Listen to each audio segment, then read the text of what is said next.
Wow,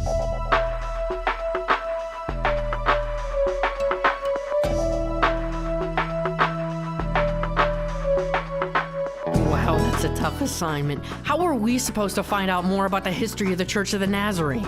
Cheer up, Curtis. This will be a fun project. I've always wanted to learn more about how the Church of the Nazarene was started, and now we'll get a chance to find out.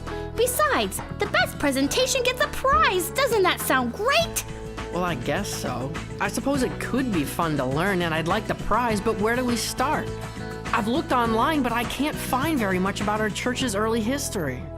Well, surely you learned something new online, right? Yep, I learned the Church of the Nazarene wants to make Christ-like disciples in the nations. That sounds cool, Curtis, but what does it mean? Well, I guess everyone should follow Jesus and help others to live like Jesus. Wow, I want to do that. Did you learn anything else? Actually, yes. I also learned there are a number of Nazarene colleges, universities, and seminaries around the world. In fact, some of them are over 100 years old. You mean when I'm older, I can go to a Nazarene college? You sure can, Joy. Just about anywhere in the world. Awesome, Curtis. But we'll still need more information for this assignment. Hey, I have an idea. My dad told me Chuck Sundberg knows just about everything about our church's history. Huh? You mean Pastor Chuck? I know he used to be a missionary in Russia, but are you sure? I mean, what if he just gives us a big, long sermon or something? Curtis, shame on you. Pastor Sundberg is a really cool and interesting guy. I'm sure we could learn a ton from him. Ask your parents if you can go, and I'll ask my dad to call Pastor Sundberg. All right, Joy, but I'm telling you, it's gonna be boring.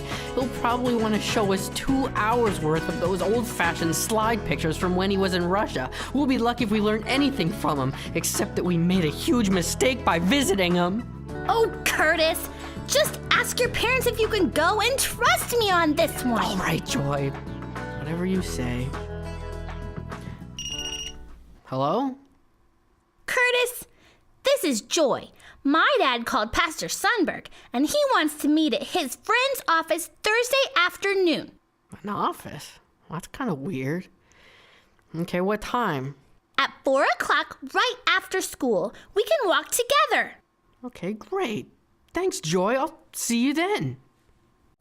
Well, hello, kids. Welcome to my friend's office. Come in, come in. Can I get you anything to drink? Milk, lemonade? Hello, Pastor Sundberg. Yes, I'd love some lemonade. Thank you. Sure, Pastor Sundberg. Lemonade sounds great. Thank you. Kids, just call me Pastor Chuck. Now, the room we'll be using is right down the hall, second door on the left. Go ahead and make yourself comfortable, and I'll get your drinks. Wow! Dad told me Pastor Sundberg, Pastor Chuck's friend had a really cool office building, but he didn't tell me it had a movie studio. This is huge! How'd you like to watch your DVDs on a screen like this? That would be awesome! How do you like Paul's studio, kids? This is the coolest room ever! Yeah, it's incredible! Yes, it is. Paul is a really good friend of mine. He's a genius with video production. So Joy, your father tells me you're interested in learning more about the Church of the Nazarene. Yes, Pastor Chuck. Curtis and I are in the same Sunday school class, even though I'm 10 and he's only 9. Oh, big deal. I'm only 10 months and 18 days younger than you. Yep, you sure are. Anyway, Pastor Chuck, our Sunday school teacher, told us to get a partner and learn as much as we can about the Church of the Nazarene in the next several weeks. Yeah, and next month, we're all going to get a turn to present what we've learned to everyone in our class. Wow, sounds like you two have a lot of work ahead of you, but I think I can help you out a bit. Perhaps I should begin by asking you what you already know about the church.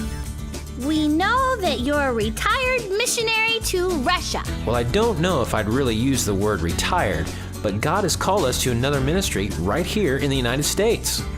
Well, we're really glad you're at our church now, Pastor Chuck. Thanks, Curtis. We're glad to be here too. But we do miss Russia. My wife Carla and our 2 daughters and I arrived in Moscow, Russia in 1992 to begin the Church of the Nazarene. We were there 13 years. In 1999, while we were in Russia, Moscow First Church of the Nazarene was the first Nazarene church to be officially recognized by the government. This was an answer to prayer. But enough about Russia. What else do you guys know about the Church of the Nazarene? Well, we know it's around the world and it's over 100 years old. In October of 2008, the Church of the Nazarene celebrated its centennial. Yep, on that day, a major celebration took place in 151 countries of the world. That's good, kids. What else have you learned?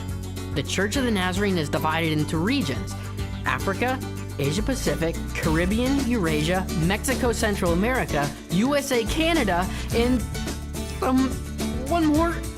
I remember what it is. It's South America. I knew that! So, Pastor Chuck, are there other things that you can tell us? Oh, absolutely, kids. Have a seat and we'll take a short tour of the history of our great church. Hey, Pastor Chuck, does this room have surround sound? I love it when I hear loud sounds in one ear, then the other. Oh yeah, I love it when it gets so loud it feels like my head is going to explode. No, I'm afraid not, kids. But I think you'll like the tour anyway. Maybe some popcorn would be good. Popcorn? Yummy.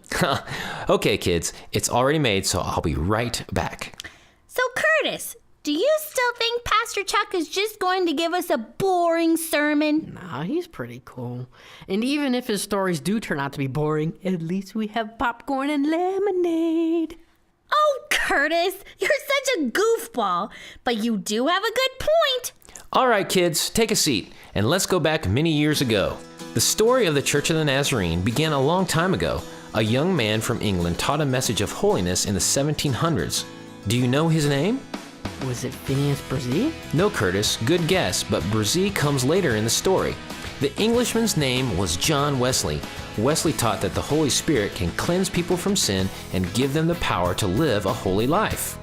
Oh, I remember hearing about him. Wesley started the group called Methodists.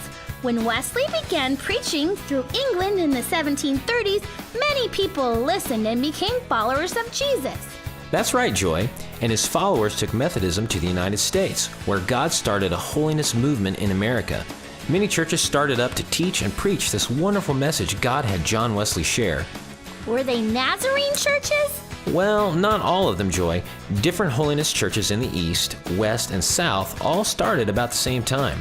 The group from the West was the first one to call itself the Church of the Nazarene. The churches in the East were called the Pentecostal Church of America, and the churches in the South were called the Holiness Church of Christ. So is that where Dr. Brzee comes into the story? You've got it, Curtis. Phineas F. Brzee, the leader of the churches in the West, is considered to be one of the leading founders of the Church of the Nazarene. He and several other leaders decided they would try to help all of the holiness churches become one church. Well, they must have succeeded, right, Pastor Chuck? Absolutely, Joy. On October 13th, 1908, in Pilot Point, Texas, many of the holiness church groups came together to make one church. Can you kids guess the name they chose to call it? The Church of the Nazarene? No, wait a second. Wasn't it called the Pentecostal Church of the Nazarene for the first few years? Wow, that's right, Curtis. 11 years later, in 1919, the name was officially changed to the name we call it today, the Church of the Nazarene. Hey, I thought you guys didn't know much about our church's history. Well, our teacher told us a lot of things lately, but you make the story really come alive, Pastor Chuck. Why, yes, he does do that. Doesn't he, Curtis? Did you think learning about the Church of the Nazarene was going to be a bit boring, Curtis? Yeah, I guess I did, Pastor Chuck, but this is really fun.